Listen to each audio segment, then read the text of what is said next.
Alors je vous propose que l'on ouvre cette dernière séquence de travail de l'après-midi sous forme de table ronde que je vais laisser les animateurs Alice Cacard et Christophe Legrand présenter. Je vous en prie. Alors je vais quand même juste reprendre un peu Michel Billet, hein. C'est pas Alice Cacard, c'est Aline Cassard. Voilà, comme ça. Où j'ai mal entendu, c'est pas grave. Non, mais voilà, on veut vraiment mener cette table ronde d'une part de manière assez détendue et puis en même temps reprendre certains éléments de la table ronde de ce matin pour essayer de la poursuivre. J'entendais bien aussi qu'il y avait ce souci aussi de dire qu'il y avait des choses qui se font. Et aujourd'hui, je crois qu'on est présent là. En tout cas, tous les participants de la table ronde sont présents pour vous dire qu'il y a des choses qui se font. 2-3 éléments sur lesquels, puis je laisserai la parole à Christophe pour dire comment va se dérouler ce temps que nous allons passer ensemble. J'ai entendu 2-3 choses que je voudrais reprendre. C'est d'une part l'expertise des parents. Nous avons des parents à notre côté. Et puis, c'est important non seulement d'entendre leurs paroles, mais d'entendre aussi leur expertise sur le travail que nous faisons et sur ce qu'ils peuvent dire sur le besoin des enfants et des institutions et de ce qu'on aurait à mettre en œuvre. On va aussi faire un petit clin d'œil cet après-midi par-delà la frontière, puisque nous avons avec nous un professionnel qui nous vient d'Allemagne. Et déjà, un grand merci à lui, et puis vous aurez l'occasion de faire connaissance. Je vais donner tout de suite la parole à Christophe parce qu'on ne va pas s'étendre. L'objectif étant que tout le monde ait le temps de la parole, on a déjà pris du retard. Christophe, à toi. Merci Aline. Donc Christophe Legrand, je vais co-animer cette table ronde avec Aline Cassard. Donc la table ronde nous mènera tranquillement jusqu'à 17h. Elle s'intitule « D'un modèle imaginé à des mises en œuvre reconnues ». Et effectivement, l'idée est d'illustrer cet après-midi les propos de ces assises par des expérimentations déjà en place et par des témoignages de différents secteurs géographiques. Donc on a la chance d'avoir avec nous des professionnels et des parents de divers horizons. On voyagera de la Loire-Atlantique, entre la Loire-Atlantique, la Meuse, la Moselle et l'Allemagne avec Monsieur Zimmer. Donc la table ronde va commencer par un tour de table de présentation et ensuite elle sera organisée en 2 temps. Un premier temps autour d'échanges sur la question de la prise en compte des besoins de l'enfant et un deuxième temps sur la question des leviers sur lesquels les professionnels et les familles se sont appuyés pour mettre en œuvre les différentes expérimentations. Et on terminera par des échanges avec la salle via SMS et les prises de questions au micro. Alors sans plus tarder, je vais laisser la parole à nos intervenants pour qu'ils se présentent. Donc à commencer par Monsieur Gagneux.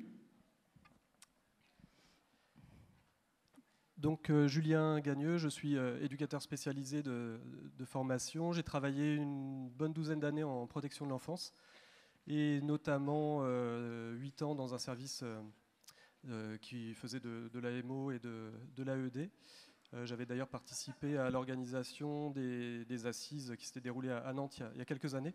Et désormais, je travaille dans le secteur médico-social, donc dans une association basée sur la côte de Loire-Atlantique. Et on a différentes propositions. Et aujourd'hui, je suis là pour parler plus particulièrement de l'équipe mobile ressources.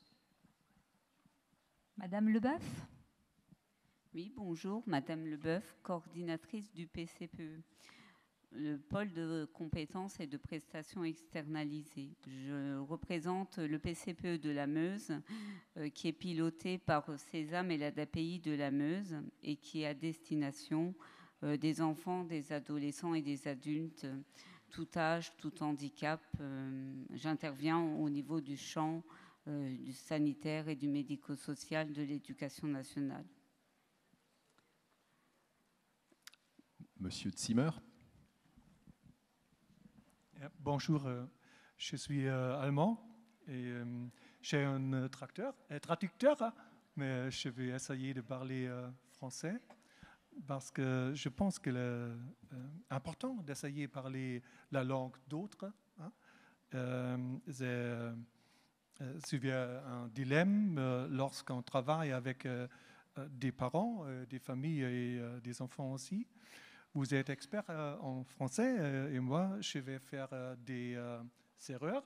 Hein, et je pense que faire des erreurs vous rend sympathique. Hein. OK. OK, vous comprenez. Hein? Si vous voulez être parfait, hein, vous ne vous ferez pas d'amis. Hein?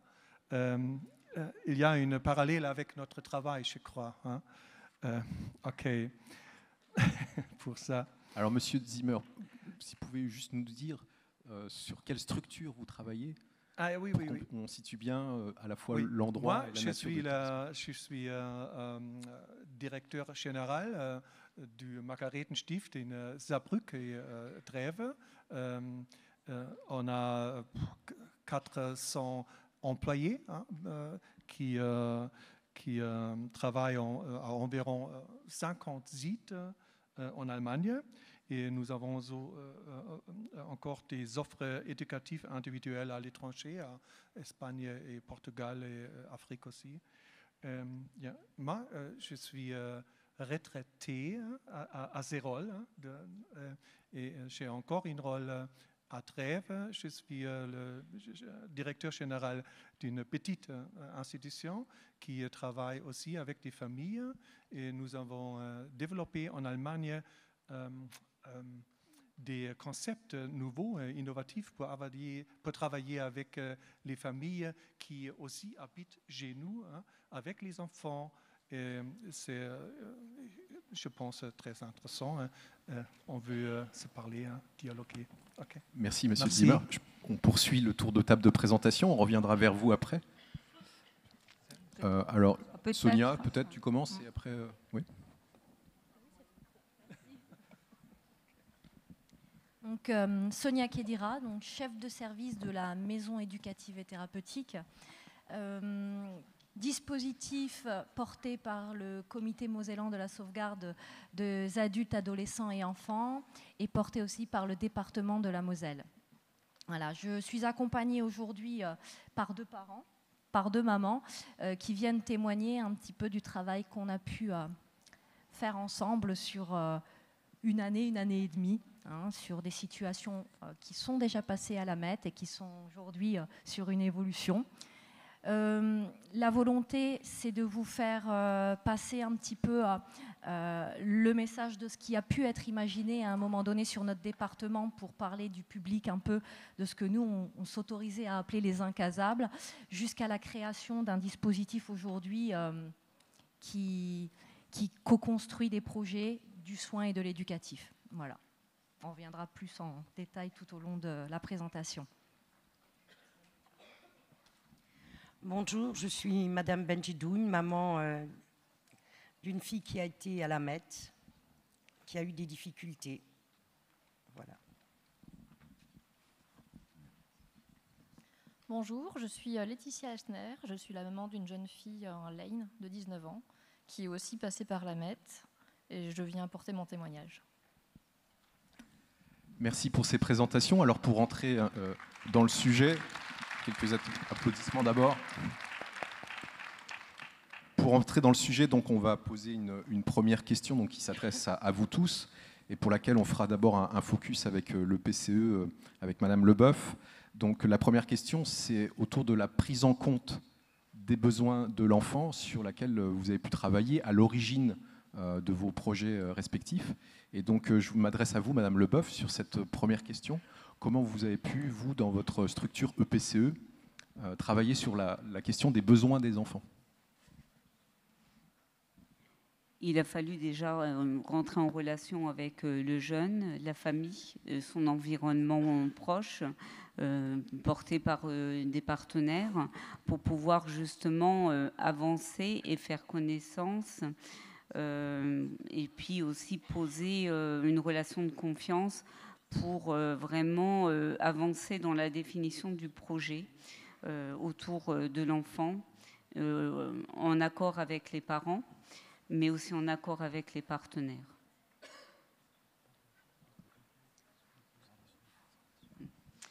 Je vais à présent vous présenter les 3 niveaux de complexité.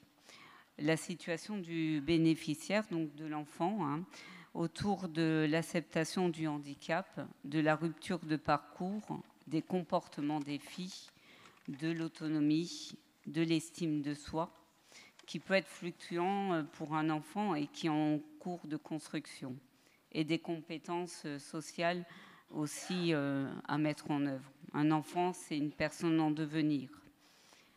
Nous prenons aussi en compte les besoins également des parents et de la fratrie.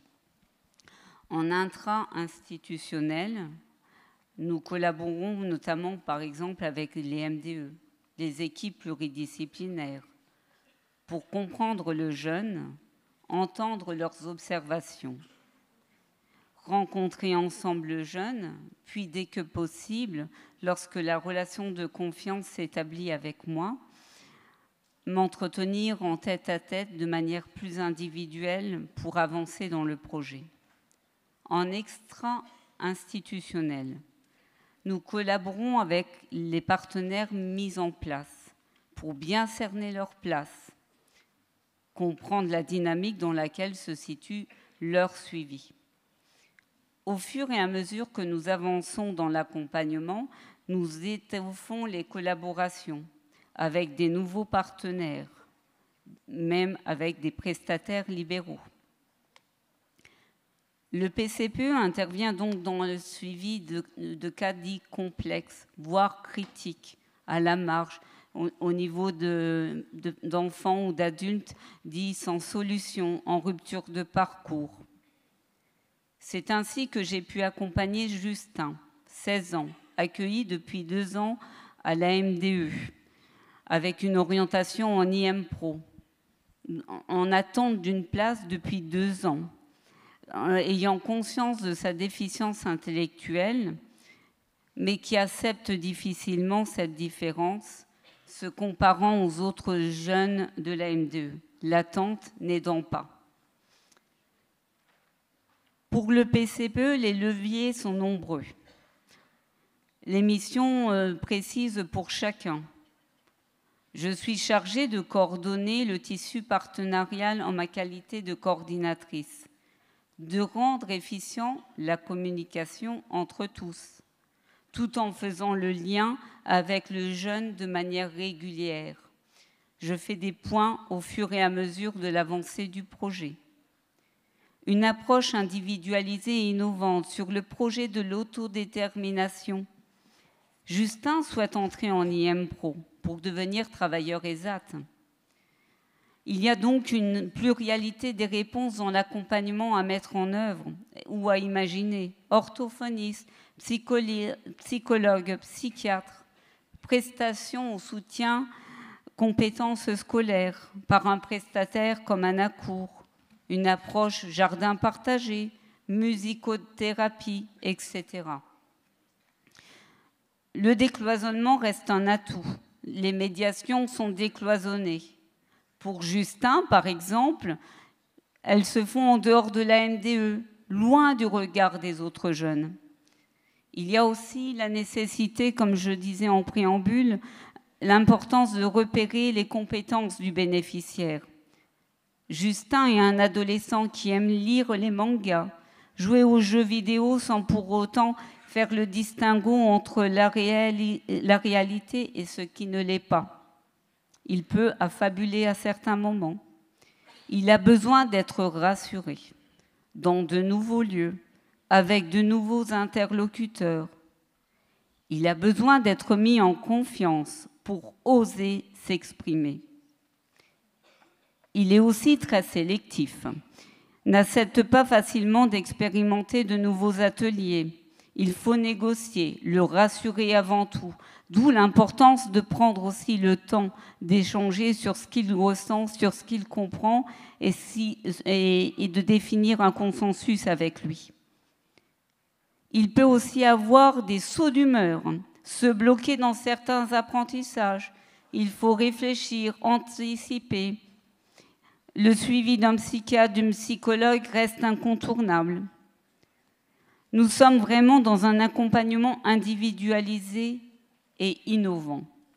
autour du principe d'autodétermination et de la paire aidance lorsque nous mettrons en place le projet IM-Pro. À partir des attentes et des besoins, des souhaits, par exemple, de Justin. En procédant sous la forme d'un plan par étapes, un apprentissage après l'autre. Expérimenter un atelier jardin partagé avant de mettre en place des immersions, par exemple. Mettre en place des prestations à Nacourt, en concertation avec la maman pour l'associer dans le projet, pour aider aussi Justin à mieux s'exprimer et donc à mieux s'intégrer au niveau de l'IM-Pro. Mettre en place enfin une immersion en IM-Pro, séquencée de quelques heures à une journée, autour d'ateliers dits facilitants, car plaisants pour lui.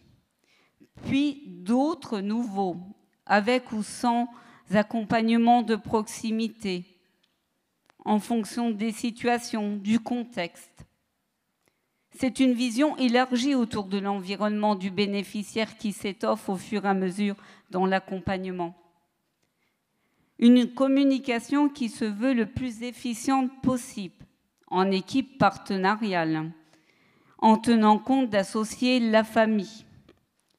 Une communication variée avec les différents collaborateurs, sous la forme de réunions, de mails, d'entretiens, d'appels téléphoniques. Un partage d'expériences autour du handicap. Une collaboration en binôme entre un éducateur ou un médiateur animal. Un échange autour des observations croisées. Je participe également régulièrement aussi à ces temps-là, mais également à des temps de réunion d'équipe avec des équipes pluridisciplinaires, comme ça peut être le cas en MDE. Il y a une pluralité des réponses, comme je vous le disais, orthophoniste, psychiatre, art-thérapeute, prestation, aide à domicile. Il faut savoir cibler la bonne prestation au bon moment. Et tout ça au plus près du bassin de vie, dans une visée le plus inclusive possible. S'inscrire dans la dynamique d'une équipe partenariale, un sacré enjeu, pour faire sens ensemble.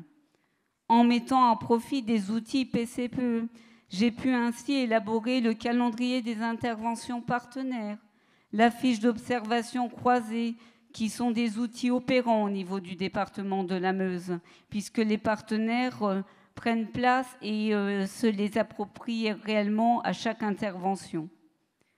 En tant que coordinatrice, je participe à certains accompagnements éducatifs. Je rencontre aussi régulièrement le jeune pour faire le point ensemble, de voir le bilan ensemble et de présenter les nouvelles modalités d'accompagnement. J'associe mes collaborateurs sur ces temps d'échange avec le jeune et la famille le plus possible. La coordination, c'est vraiment veiller à l'équilibre de cette dynamique du projet, avec l'implication des partenaires, du jeune, mais aussi en tenant compte de l'emploi du temps.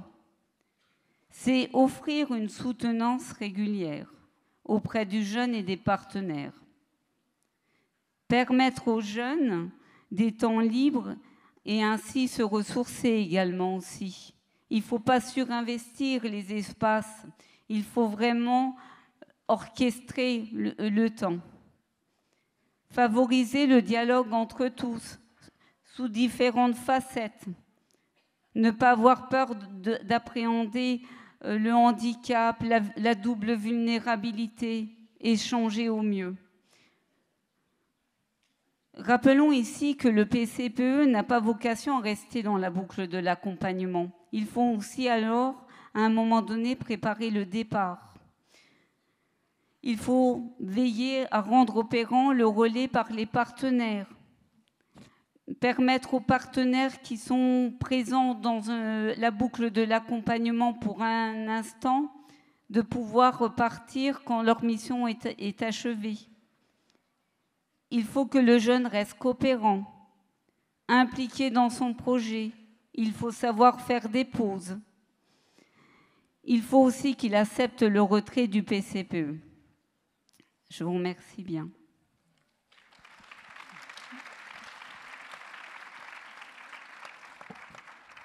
Alors, petit erratum avant de te laisser distribuer la parole, Aline. On parle bien du PCPE, hein, donc par rapport à l'incrustation écran, c'est pôle de compétences et de prestations externalisées.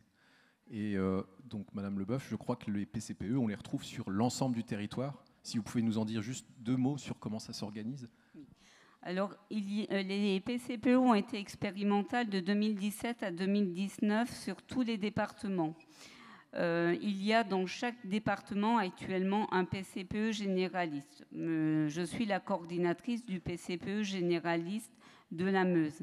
Dans chaque département, vous trouverez un PCPE plus spécifique. Sur la Meuse, vous avez le PCPE PEP, de l'association PEP, sur les troubles spécifiques du langage.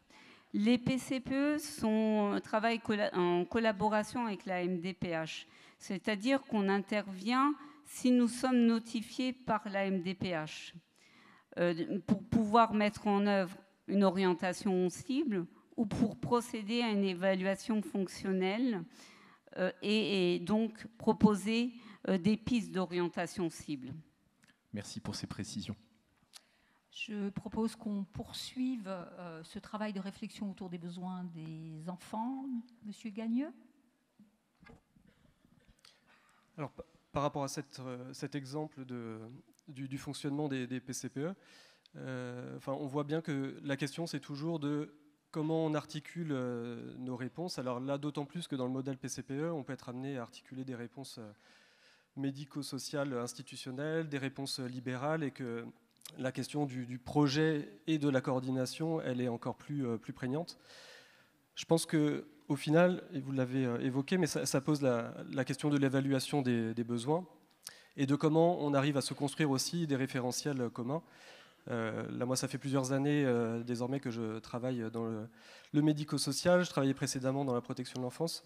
On voit bien que nos logiques de raisonnement ne sont pas tout à fait les mêmes, nos points de repère ne sont pas les mêmes, nos cultures professionnelles ne sont pas les mêmes.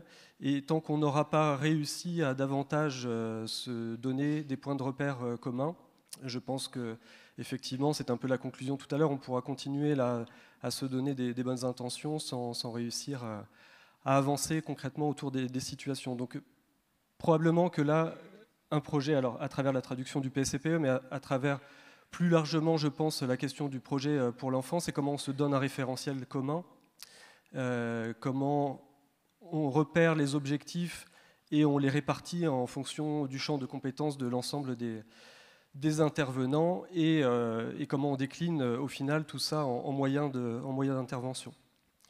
Là aujourd'hui, on a autour de la table deux parents qui sont là, et je voulais moi aussi là de ma place souligner l'importance. Alors pour le coup, c'est quelque chose que j'ai pu vraiment constater à travers mes 2 expériences professionnelles dans la protection de l'enfance et le médico-social. Les réalités ne sont pas les mêmes, on est bien d'accord, les missions ne sont pas les mêmes. Il y a la question aussi du libre choix ou de l'aide imposée. Mais je pense qu'on a vraiment là un gros travail à faire encore sur comment on associe les familles à notre travail. Alors, on parle d'associer d'ailleurs, on parle assez facilement d'associer les familles, de leur donner leur point de vue, etc. Mais je crois que l'étape qui est à venir, c'est vraiment l'étape de la co-construction.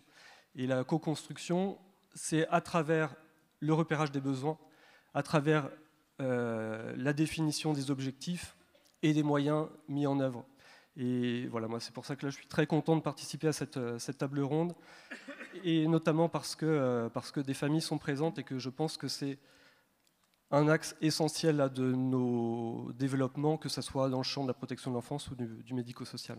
C'est très bien ce que vous dites, parce que ça nous permet de rebondir avec M. Zimmer. On va s'éloigner un peu de la Loire-Atlantique, se rapprocher un peu de la Moselle, et puis jeter un coup d'œil par-dessus la frontière du côté de Sarrebruck, entre autres. Et M. Zimmer, je crois que vous êtes très attaché au travail avec les parents.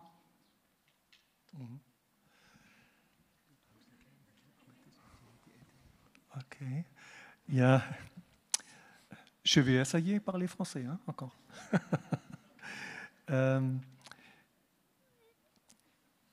J'ai compris que tu m'as questionné où est le besoin des enfants. Hein? Voilà. C'est un peu compliqué, mais je me questionne aussi comment faire ça. Hein? J'ai vu votre affichement, une photo très intéressante, un garçon en contact avec son ombre. Et j'ai pensé, il est peut-être en détresse mentale, attitude un peu déprimée, et les mains vides. Hein. Et dans cette photo, hein, il n'y a pas de parents, pas de frères, pas de sœurs, pas de famille, pas d'amis. Hein. Voilà. Pas de communauté. Il semble très seul, concentré sur son ombre. Pas de reflet. Éventuellement, faire un reflet de l'ombre que le garçon pourrait apprécier. Hein. On reste le besoin d'apporter la lumière et des couleurs hein, dans l'obscurité pour créer un reflet, peut-être une image qui lui reflète qu'il est unique et qu'il est important pour soi-même, pour les parents et pour les autres. C'est la question que je me donne. En Afrique, on dit il faut tout un village, tu m'as dit. C'est un village. Tout un village pour l'éducation, et c'est vrai. Hein. Et nous travaillons avec les petites et souvent nous ne connaissons pas les circonstances vraiment, hein, les circonstances de la famille. Hein, et c'est très important hein, de travailler avec les parents pour connaître la famille. Hein. Un principe, la suffisance, hein, ne compense, comment on dit ça, nicht ersetzen. Ne compense pas mieux, si beaucoup que nécessaire, mais pas trop. Hein. C'est très, très important hein, pour travailler avec les parents, mais c'est très, très important pour travailler avec les enfants aussi, hein, qu'on a de respect hein, pour les parents. Hein. Et je me questionne aussi en des groupes de vie. Hein, c'est très, très difficile hein, pour faire un bon attachement hein, pour les enfants. Hein. Il a le besoin d'un bon attachement. Et je pense qu'il est important de savoir que il n'y a pas les éducateurs qui ont des personnels très importants, mais ce sont les parents. Hein. Et nous avons des groupes de vie et chaque groupe de vie a un appartement hein, aussi pour les parents, hein, pour le week-end, pour vivre là, hein, et que les enfants viennent chez nous. Il est possible que les parents viennent avec les enfants. Hein, pour faire se connaître. Hein. C'est une méthode, hein, si tu veux. Et nous avons développé des méthodes aussi pour travailler avec les parents et les enfants pour faire possible que les enfants peuvent rester à la famille. Hein. Et c'est possible que les familles habitent chez nous dans un groupe avec des autres familles et nous accompagner ces familles tous les jours, comment on dit ça, 24 heures, hein, ouais, avec tous les problèmes et on peut observer hein, professionnel. Et il y a beaucoup de méthodes pour faire ça, mais c'est possible de savoir was wird gebraucht. Hein. Le besoin, voilà. Ja, un peu. Hein. Merci, Monsieur Zimmer. Ok. En fait, on a recouru au service d'un interprète, mais vous maîtrisez parfaitement le français. On reviendra vers vous sur la deuxième partie de la table ronde. D'abord, passer la parole à Sonia Khedirat, donc de la maison éducative et thérapeutique, qui se trouve pas très loin d'ici, à l'Ovalière, hein, c'est ça? Oui. Pas très loin de Metz. Donc, Sonia, quelques mots sur comment, dans la jeunesse du projet de la MET, puisque c'est comme ça qu'on l'appelle, a été prise en compte la question des besoins des enfants et comment les parents ont été associés à cette réflexion. Je vais m'autoriser à rebondir sur la co-construction, on en parlait là tout à l'heure, parce que c'est l'essence même de la MET, la co-construction entre le soin et l'éducatif. Pour une meilleure compréhension et surtout pour les témoignages, je vais juste m'autoriser aussi un peu à vous décrire ce qu'est le projet MET aujourd'hui. Donc, le projet MET, c'est une MEX, une maison à caractère social, qui accueille 7 adolescentes de 13 à 17 ans, ayant besoin d'un accompagnement éducatif, mais aussi de soins thérapeutiques. On est en capacité aujourd'hui d'accueillir un public sur ces 2 dimensions parce que nous avons une équipe pluridisciplinaire de 8 éducateurs, 2 infirmiers, une psychologue, un pédopsychiatre qui se retrouvent autour de ce que nous, on appelle des réunions hebdomadaires, des réunions cliniques sur lesquelles on parle de réajuster des conduites à tenir, de traitement, mais aussi de projets personnalisés d'accompagnement de l'adolescent. L'éducatif garde la gouvernance, mais nous avons su, avec les années, parce que c'était un projet innovant qui a mis 3 ans pour arriver sur quelque chose de pérenne. Voilà, j'ai perdu mes mots, mais ça m'arrive toujours une fois. C'est normal. Donc je disais, je parlais de la clinique, où on était donc sur une capacité à être sur de la pluridisciplinarité et l'importance donc de la reconstruction.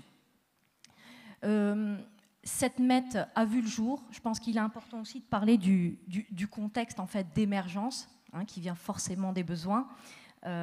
Face à l'augmentation du public ado en grande difficulté, psychologique, psychique, avec des troubles du comportement, dans des manifestations de leur mal-être répétées, impressionnant pour ne pas dire effrayant. Et là, je parle autant pour les autres adolescentes du collectif que pour les professionnels. Face aux difficultés des professionnels de MEX plus classiques à répondre et à expliquer des comportements qui sont déstabilisants. Nous, aujourd'hui, on est face à un public qui propose des scarifications, des tentatives de suicide, voilà, qui sont sur des passages à l'acte plutôt forts, mais qui n'ont pas besoin d'être seuls pris en charge par le soin, qui ont vraiment besoin conjointement d'être accompagnées éducativement. Elles ont souvent vécu des parcours morcelés, un petit peu. On passe de l'unité de soins à la MEX, de la MEX à l'unité de soins, ou la famille d'accueil, etc. La logique aujourd'hui qui est défendue par la MET, c'est comment dans une même équipe, dans un même établissement, on apprend à parler un langage commun, on s'approprie une culture commune et on avance sur quelque chose qui pouvait jusque-là être un frein dans l'avancée des parcours de ce type d'adolescente. J'ai envie de dire qu'au bout de 3 ans d'expérience sur ce public, on se rend compte que 7 places, c'est pas beaucoup sur un département, parce que la MET accueille uniquement des adolescents du département 57 de la Moselle. On se rend compte aussi à quel point le cloisonnement en fait, des champs d'intervention, la méconnaissance en fait, de la culture de l'autre dimension peut handicaper. Et là, on est quand même dedans, rend encore plus vulnérables des adolescentes qui sont déjà perturbées et abîmées par un parcours de vie. Que ce soit Madame Esner ou que ce soit Madame Benjedou, elles ont vécu avec nous l'expérience de la MET. Je vais les laisser, je vais leur distribuer la parole sur le témoignage et de ce qu'elles ont envie de dire, sachant que Madame Benjedou va nous parler des besoins de sa fille, de ce qui étaient les besoins de sa fille en arrivant à la MET, et Madame Esner sera un petit peu plus sur quel travail on peut amorcer nous avec la famille, pour revenir à ce que vous disiez. Effectivement, on accueille des adolescentes sur une structure. On a une phase de stabilisation où elles sont seules avec nous. Nous, c'est l'équipe pluridisciplinaire. Mais à un moment donné, on va travailler la sortie. Et la sortie et la reconstruction se fait avec la famille quand elle existe ou alors des tiers dignes de confiance. Voilà. Alors voilà, moi, ma fille avait beaucoup de troubles du comportement. Elle était tout le temps dans l'agressivité. C'était de la violence envers tout le monde, que ce soit à l'école, dans la rue. C'était que ça. Elle faisait que de se battre, que de la violence, tout le temps. Et à un moment, c'est venu sur nous aussi, ses parents. Elle faisait des crises où elle cassait tout à la maison. C'était insupportable.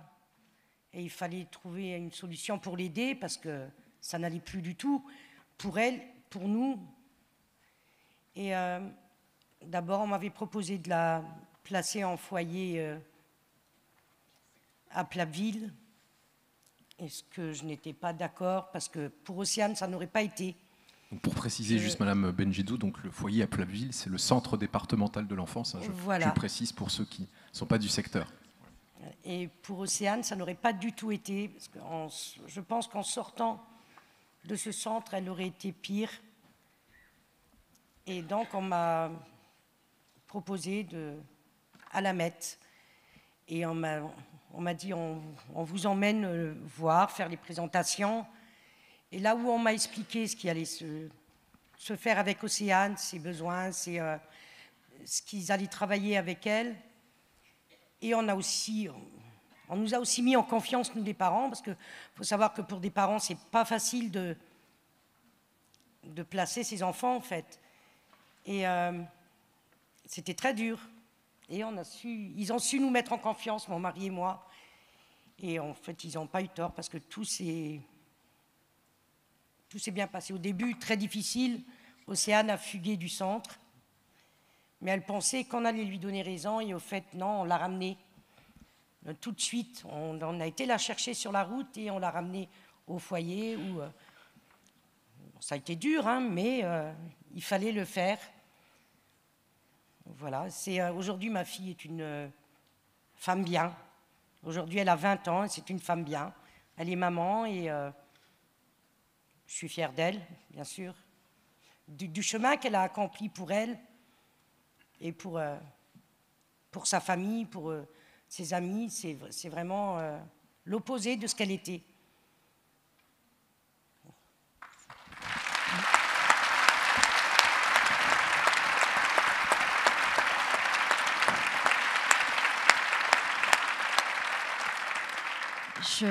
Je veux juste préciser que sur la présentation, ça n'a pas été, c'est pas fait exprès, mais on a deux profils complètement différents qui nous ouvrent aussi les yeux sur le trouble du comportement. Océane, donc quand elle est arrivée chez nous, effectivement, avait un problème d'agressivité, hein, mais ce qu'on n'a pas précisé là, mais qui est important à dire, c'est qu'elle est arrivée avec un dossier pénal assez grand, assez long, parce que chaque crise, chaque acte posé l'a emmené doucement vers le côté judiciaire.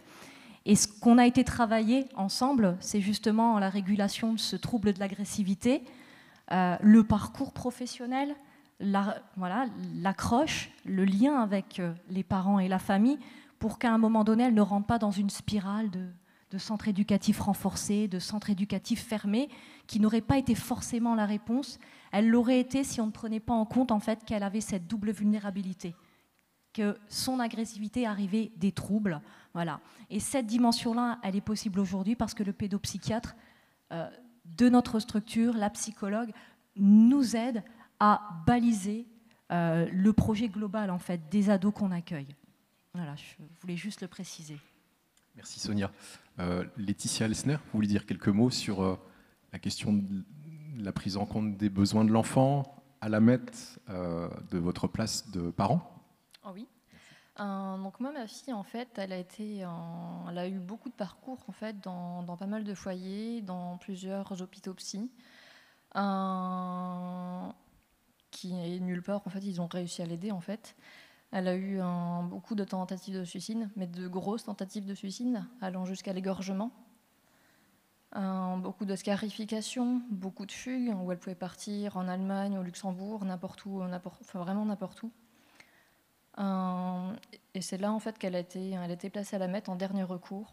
Moi, j'y croyais vraiment plus du tout. Je me suis dit, il faut que je prévoie quelque chose pour la fin, parce que jamais elle reviendra vivante. Et en fait, la Met me l'a sauvée. On a beaucoup travaillé ensemble, en fait. On est en contact tous les jours pour voir comment on pouvait l'aider, savoir pourquoi elle allait aussi mal, pourquoi elle se faisait du mal elle-même, parce qu'avec les autres, c'est une fille adorable, c'est quelqu'un qui va tout donner à tout le monde.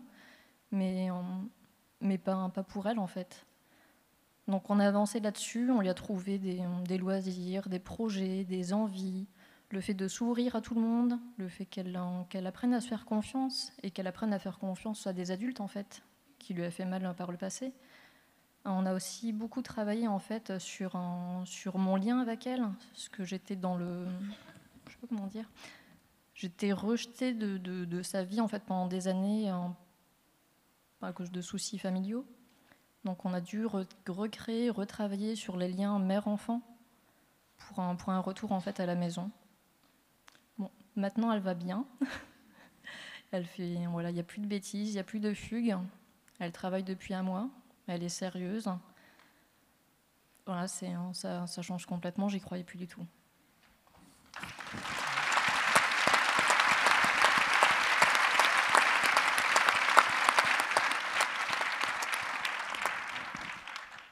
Bien, alors avant d'enchaîner, merci pour ces premiers témoignages. Ça nous permet de souligner, on ne le fait jamais assez, que la protection de l'enfant passe d'abord par le rôle des parents, qui sont les premiers protecteurs naturels de l'enfant, et que notre travail en protection de l'enfance ne serait rien sans y associer les parents. Et c'est vrai que pour connaître un peu le projet de la maison éducative et thérapeutique, les parents y ont été associés dès l'origine de ce projet. On vous redonnera la parole, hein, c'est votre espace. On va aborder la seconde partie de cette table ronde. On va peut-être bousculer un petit peu les choses, puisque il est 16h25. Peut-être que vous avez déjà des questions, parce que c'est important aussi qu'on échange avec vous à partir de ces premiers éléments, sinon on poursuit. Oui, il y a un micro.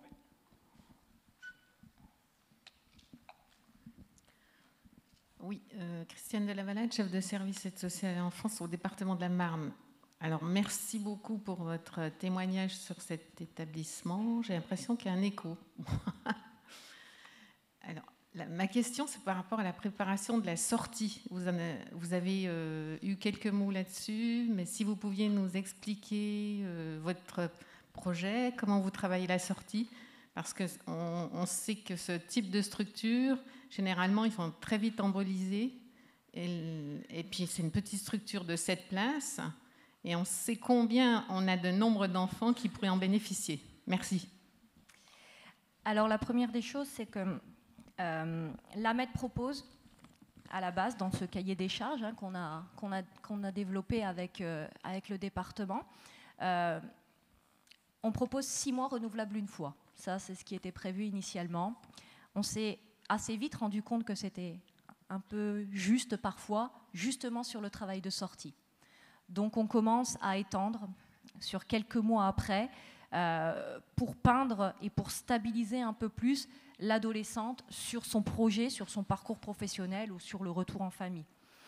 Ce qui se passe, c'est que l'AMET découpe en fait sa prise en charge sur un premier mois où la jeune fille est, ça peut paraître même des fois un petit peu impressionnant, mais presque coupée un peu de son environnement, quel qu'il soit.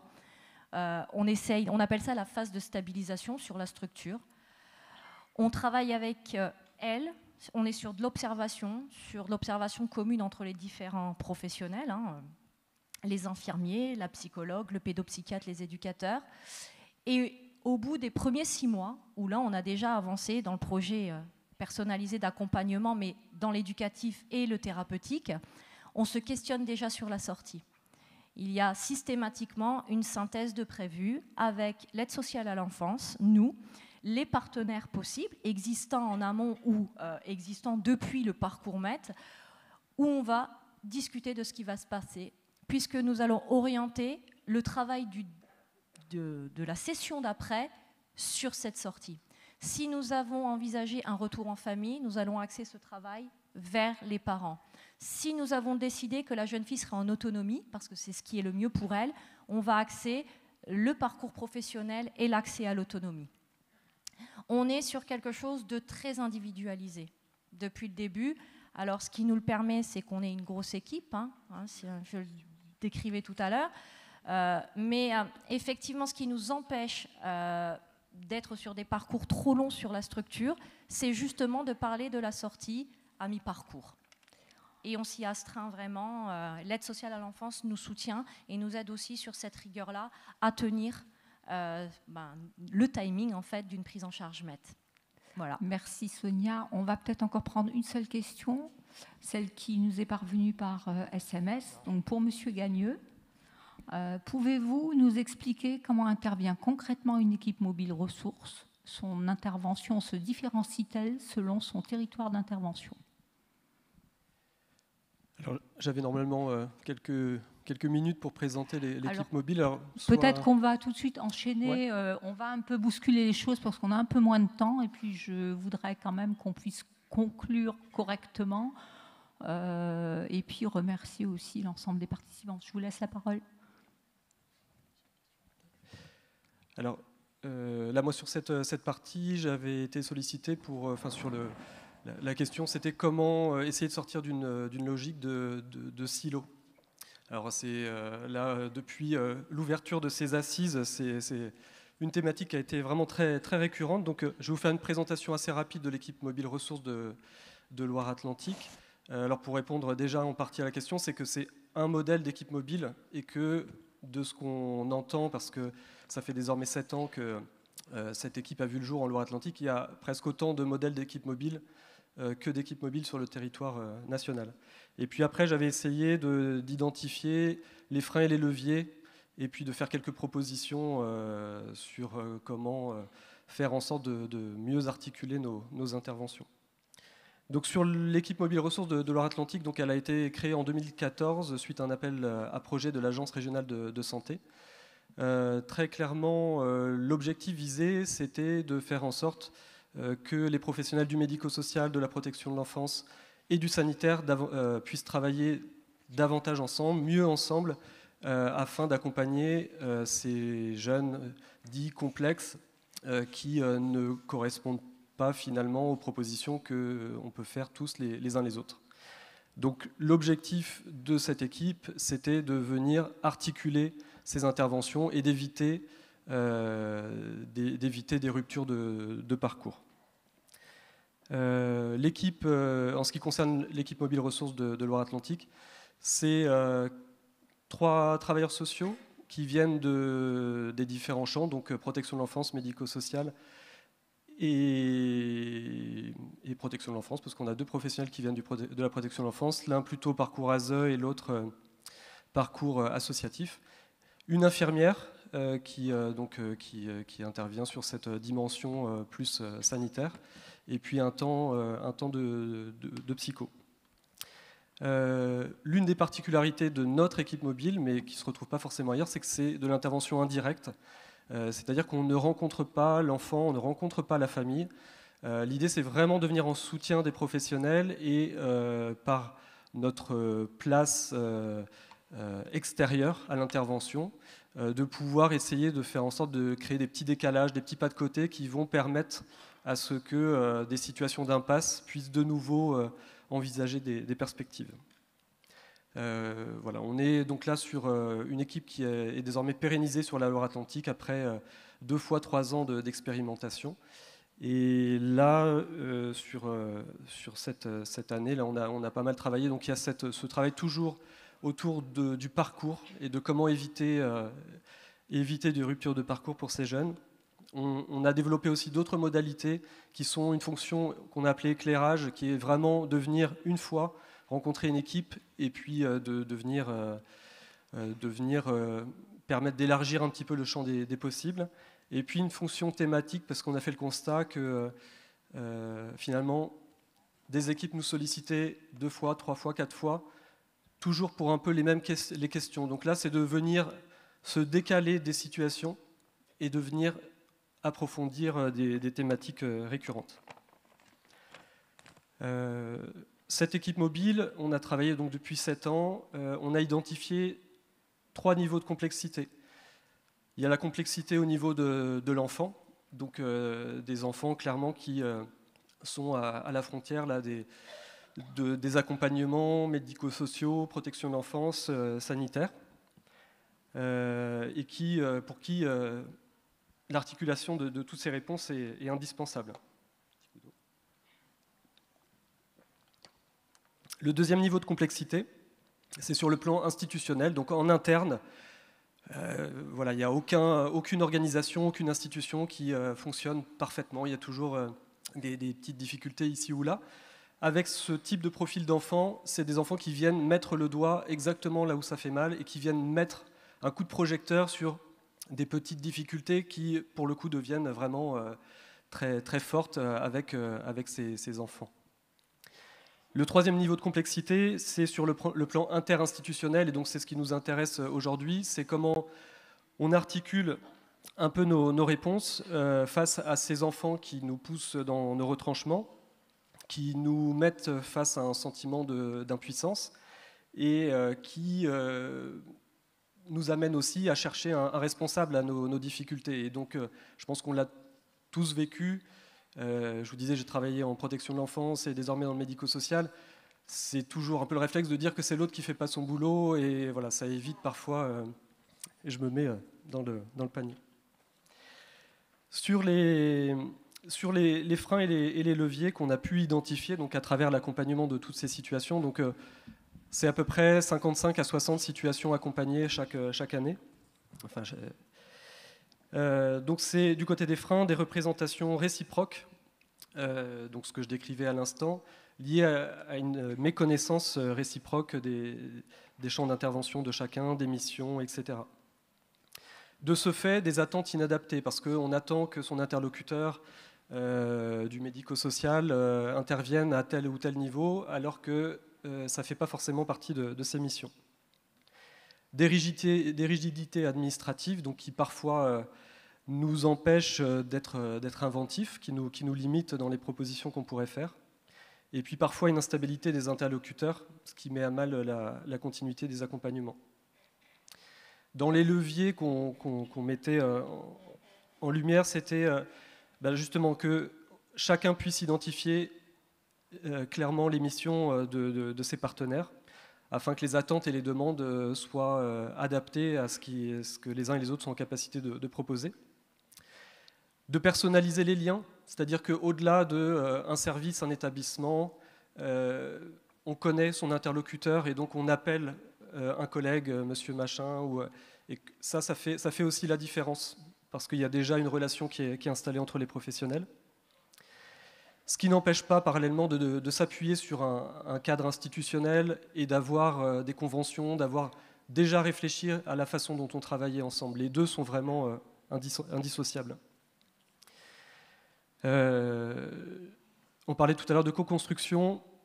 Ce qui semble aussi important pour accompagner ce type de situation, c'est le coportage et la co-responsabilité. C'est que finalement, on détient tous une petite partie de la réponse et que seul, on n'y arrivera pas et que déjà, à plusieurs, ça sera compliqué d'y arriver. Mais que voilà, c'est vraiment une nécessité là, de pouvoir travailler tous ensemble et de se sentir tous engagés au même niveau en fonction de nos champs de compétences et de nos missions respectives, mais tous engagés au même niveau.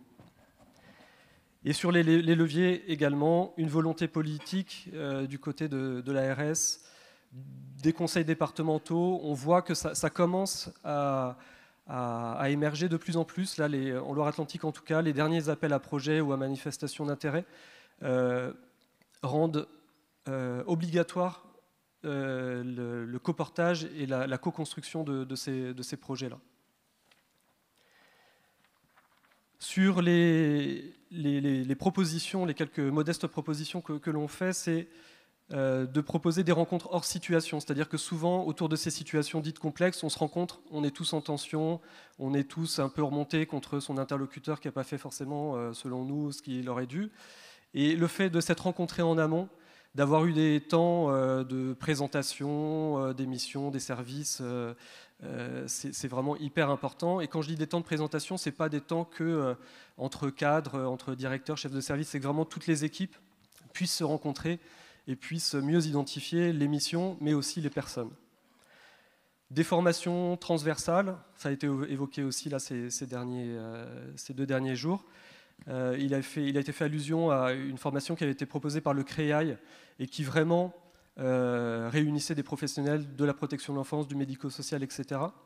Avec une modalité un peu spécifique qui était la possibilité, en tout cas pour ce qui nous concernait en Loire-Atlantique, d'avoir des échanges, donc des stages, je ne sais pas, stages par comparaison ou vie ma vie de protection de l'enfance ou de médico-social. Et ça avait vraiment aussi été très très apprécié de l'ensemble des professionnels. Sur les propositions, c'est de pouvoir sécuriser les pas de côté, c'est-à-dire de pouvoir être inventif, mais que ça soit sécurisé, c'est-à-dire que les professionnels n'aient pas le sentiment que si jamais ça ne se passe pas comme prévu, on pourrait venir leur demander des comptes, mais que institutionnellement, ça soit posé. Et puis une proposition, alors un peu sous forme de boutade, mais qui serait de créer une équipe mobile ressources sur chaque département. Je sais que ça se multiplie, que ce n'est pas la solution qui va résoudre tous les problèmes, mais malgré tout, de par notre expérience, on se rend compte que là, notre place un peu extérieure, lorsqu'on est sollicité, cette place de tiers finalement, elle permet bien souvent de pouvoir aborder des questions sans que les uns et les autres se sentent remis en question justement, et voilà. Si vous souhaitez en savoir plus, parce que je suis allé très très vite sur la présentation de l'équipe mobile ressources, on est sur comment ça s'appelle, la place du village Voilà, c'est un peu, oui, exactement, c'est le village de discussion. Le village des discussions, et donc n'hésitez pas à venir nous rencontrer. C'est une vraie invitation à venir les voir. Hein. Je voudrais peut-être interpeller M. Zimmer, parce que je pense que c'est vraiment intéressant, à ce qu'il puisse nous donner un peu plus d'explications sur le projet, sur les 2 maisons qu'il accompagne, qu'il encadre, ce projet qu'il a monté, puisque je crois que ça n'existe pas en France, me semble-t-il, et que c'est vrai qu'on essaye un peu de comprendre un peu mieux comment tout ce travail, notamment avec les parents, se fait. Monsieur Zimmer ? Ok. Je prends la question. Comment il est possible que les enfants peuvent retourner dans la famille, hein? C'est une motivation pour nous aussi. Hein? Nous avons environ 20 groupes spécialisés aussi, où vivent les enfants pour 1 an, pour 2 ans. Et c'est une question très, très importante. Hein? Comme il est possible de travailler avec les familles, qu'il est possible de retourner. C'est une occasion qui est possible avec ce programme. Nous avons développé presque 30 ans maintenant, avec des amis à Niederlande, Pays-Bas et Suède. In 80, 90er Jahre. Und nous avons apprendre de travailler avec une groupe de familles. C'est très, très important. Nous avons des maisons où vivent 4 à 6 familles dans une groupe de familles. Et nous travaillons avec ces groupes. Et toutes les familles ont des enfants qui ont été placés avant. Hein? Et si les familles vivent chez nous, ils vivent avec les enfants chez nous. Hein? Et c'est une grande dynamique. Hein? On dit Dampfkochkessel en Allemagne. Pardon? Une cocotte minute. C'est ça. Hein? C'est très, très difficile de travailler avec ça, mais il y a beaucoup de moments. Hein? on observe une famille chez une autre famille. Ah, ça fonctionne. Oh, c'est un petit moment. Hein. Le père regarde à le fils et c'est très, très, très joli. Hein. Comment il a fait ça? Hein? Nous voulons faire sa chose größer, hein? plus grand. Hein? Voilà. Et c'est un petit exemple pour faire ça. Et c'est très, très important que les familles, entre les familles, hein, fassent ça, hein, une appréciation hein, pour l'autre. Hein. C'est très, très... Un compliment à vous deux hein, que vous faites pour vos filles. Hein. Et c'est pour vos filles. Et c'est un exemple aussi hein, que la famille, elle devient très forte. Hein. Et c'est notre mission hein, de faire ça pour les enfants. Hein. Et les enfants observent ça aussi hein, et sont très fiers hein, à les parents. Hein. C'est une dynamique aussi. Hein. OK. Souvent, les juges de famille, hein, juges familiales, hein, nous donnent une signification ou non? Pour travailler avec la famille, parce que il donne une situation, par exemple, une femme on attend un nouveau bébé, hein, elle a déjà 3 enfants qui sont placés, hein, et à ce moment, elle a un nouveau partenaire, hein, compagnon, voilà, et les personnes sait comme fait ça. Hein. Les personnes connaissent les circonstances hein, dans la famille. Hein, et nous avons fait une occasion d'aller chez nous, vivre chez nous, hein, pour témoigner hein, qu'il peut-être on peut faire ça. Voilà. Oh. Pardon hein, pour ma. Je trouve qu'il se débrouille vraiment très, très, très bien. Je vais m'entraîner. Hein. Mais c'est une. Nous avons 2 places où nous faisons ça. Il y a maintenant 12 ans que nous faisons ça. Il y a beaucoup, 100 ou 200 familles hein, qui ont travailler avec nous. Hein, et il y a beaucoup... also, une évaluation, la dernière an, a démontré,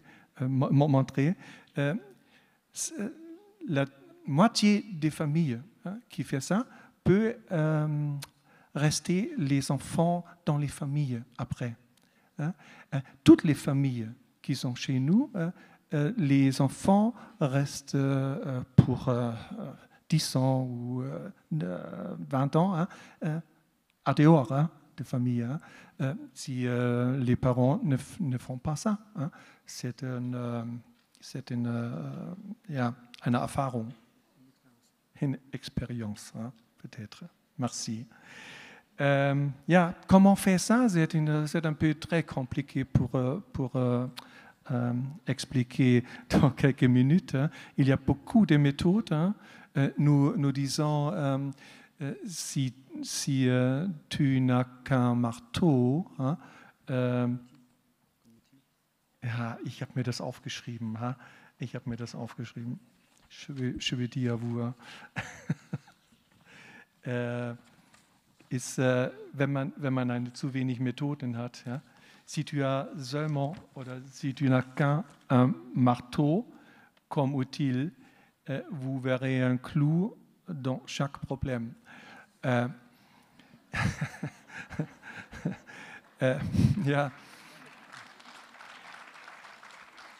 So, ja, on dit, tu as le besoin d'un tout en village. Hein.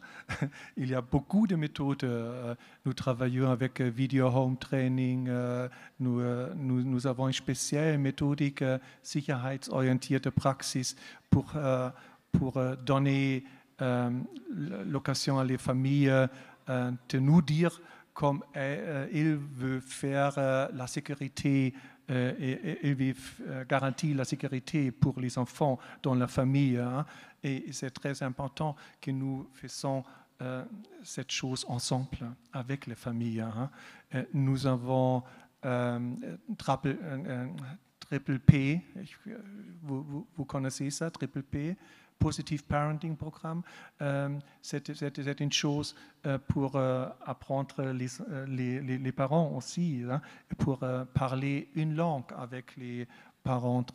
Et j'ai oublié sur les questions de besoins des enfants que nous travaillons avec un travail de biographie. Hein. C'est avec les adultes, mais avec les enfants aussi. Hein. Nous avons développé une méthode avec l'Université de Trèves pour faire ça. C'est très intéressant et ça fait l'occasion de construire une nouvelle réalité aussi. Hein. Et peut-être aussi un rêve. Hein. Mais ce sont des espérances pour les familles, pour les petites aussi. C'est ça. Oh, c'est un peu compliqué. Merci beaucoup. Alors, le temps passe. On va peut-être quand même, s'il y a une question au niveau de la salle, en prendre une pour après laisser aux personnes le temps de conclure. Y a-t-il une question ? Ok. Non ? On voit personne. Des questions SMS ? Ah, il y en a une.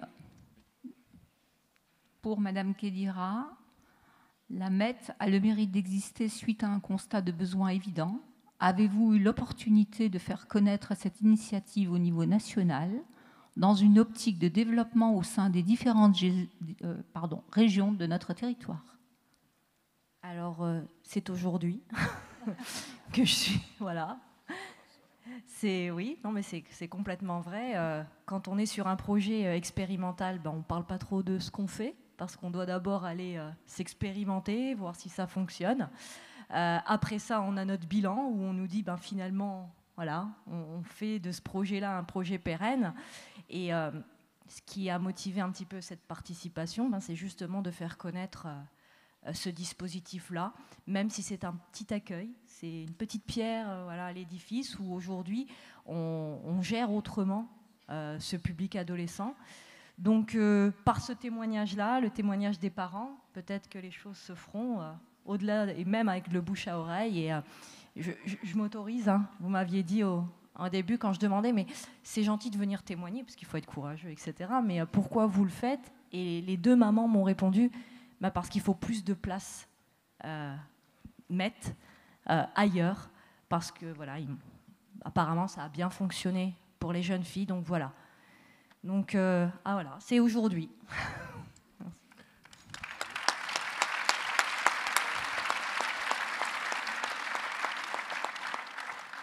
Merci Sonia. Alors on arrive tout doucement au terme de cette table ronde. On va vous permettre à chacun d'apporter votre mot de conclusion. Je reviens vers vous, Monsieur Zimmer, en français, lentement, sur une question pas simple, mais je pense qu'elle nous intéresse tous, sans vouloir orienter votre conclusion.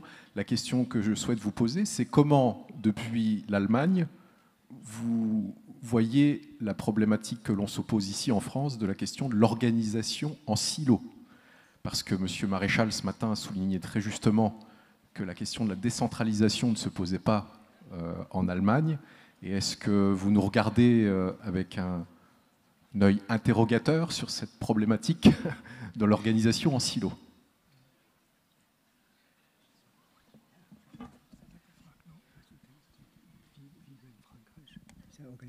Oui. Je me doutais que ça méritait un peu de traduction. Déjà pour nous, c'est pas toujours très simple à comprendre.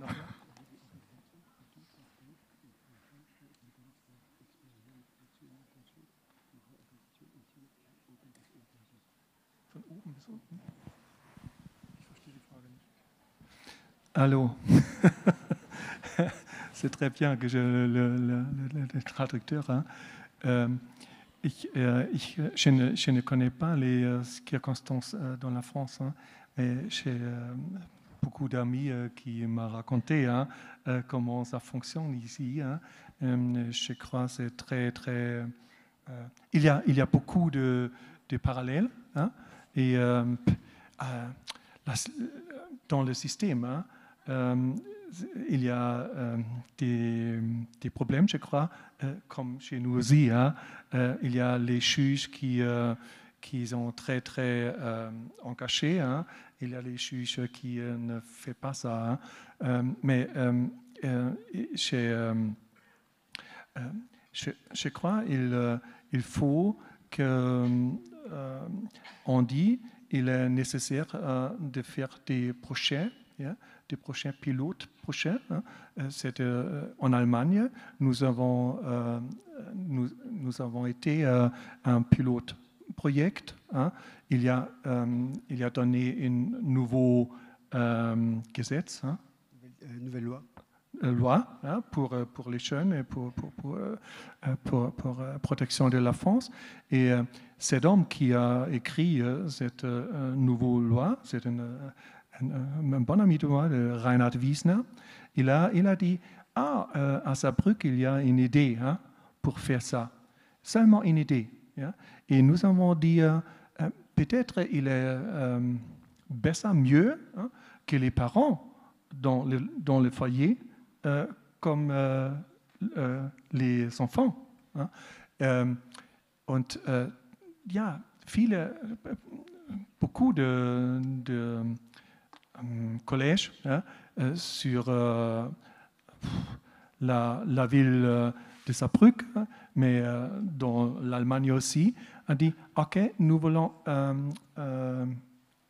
wie sagt man?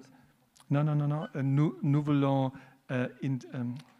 investir dans cette idée. Hein, et vous donne l'argent pour vous, vous pouvez voyager avec plusieurs personnes à Amsterdam, à Rotterdam, à Scheveningen, hein, à Stockholm, hein, pour voir comment on travaille avec les familles dans une groupe de familles, hein, dans psychiatrie in Amsterdam. Hein.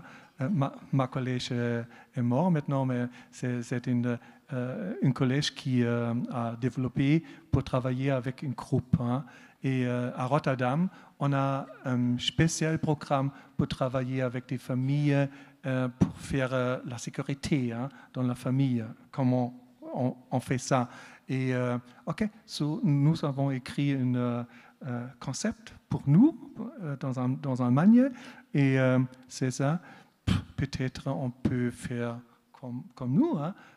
On fait un pilote projet, un bon projet, hein, et plusieurs projets. Hein. Okay.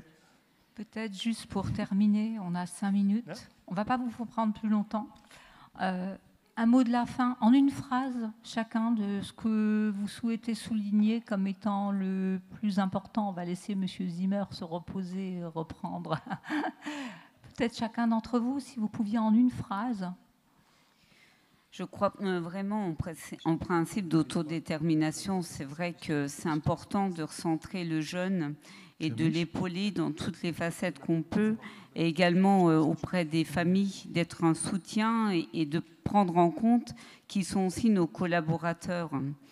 Et je crois énormément aussi au travail en équipe, en réseau. Et je pense que ça peut être une force réelle. Voilà. Merci. Monsieur Gagneux. Alors moi, ce serait plutôt un souhait, parce que là, je trouve que la thématique de ces journées, elle est vraiment essentielle. Mais mon souhait, ce serait que peut-être on ait de futures journées où on puisse être des professionnels du médico-social, de la protection de l'enfance, du sanitaire, qui puissent réfléchir et travailler ensemble. Sonia, les parents? Moi, je voudrais, pour conclure, dire que le décloisonnement entre les différents champs d'intervention, les logiques, la culture, le langage est possible, puisqu'aujourd'hui on le vit. Et bien sûr, avec l'espoir qu'on développe de plus en plus ces façons, ces pratiques. Voilà, tout simplement. Et moi, je tiens à remercier la MET pour avoir sauvé ma fille, mais aussi m'avoir sauvé moi, en fait.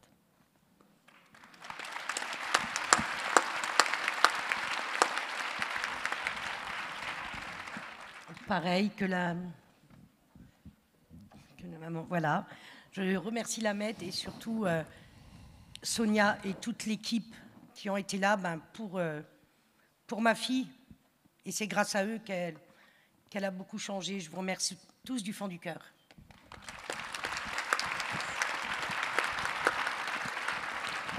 Alors, à notre tour de vous remercier, Oui. je tiens à souligner de nouveau que la préparation de cette table ronde s'est faite dans un contexte pas simple, puisqu'on a beaucoup échangé en visioconférence du fait de la crise sanitaire. Moi, ce que je voulais souligner, c'est que Madame Elsner et Madame Benjedou, vous avez eu à cœur de venir prendre part à cette table ronde, que nous ne sommes pas allés vous chercher. Ça a été une démarche spontanée de votre part et on vous en remercie. Je pense qu'on peut encore vous applaudir parce que la démarche est vraiment pas simple et vous l'avez parfaitement assumée. Et merci à tous les participants de vous être prêtés au jeu, de venir illustrer la question du travail entre la protection de l'enfance et le champ du handicap, en espérant que c'est nourri quelques curiosités Je me dans permets la salle. juste, parce que je sens M. Zimmer impatient, parce qu'il n'a pas fait sa phrase de clôture, et je ne voudrais pas qu'il parte en nous disant ces Français-là, franchement, ça ne va pas trop, donc on va lui laisser une phrase. Le mot de la fin. Une phrase. Une phrase. Ah, ok. Savoir quand pousser, quand lâcher prise, quoi écouter et quoi ignorer. Toutes ces compétences reposent sur le profond respect de la dignité humaine et sur le fait de travailler à restaurer les sens de qui ils sont et de ce qu'ils veulent être. Voilà.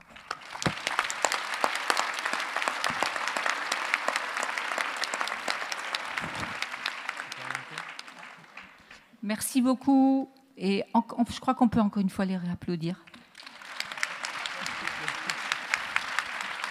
Merci.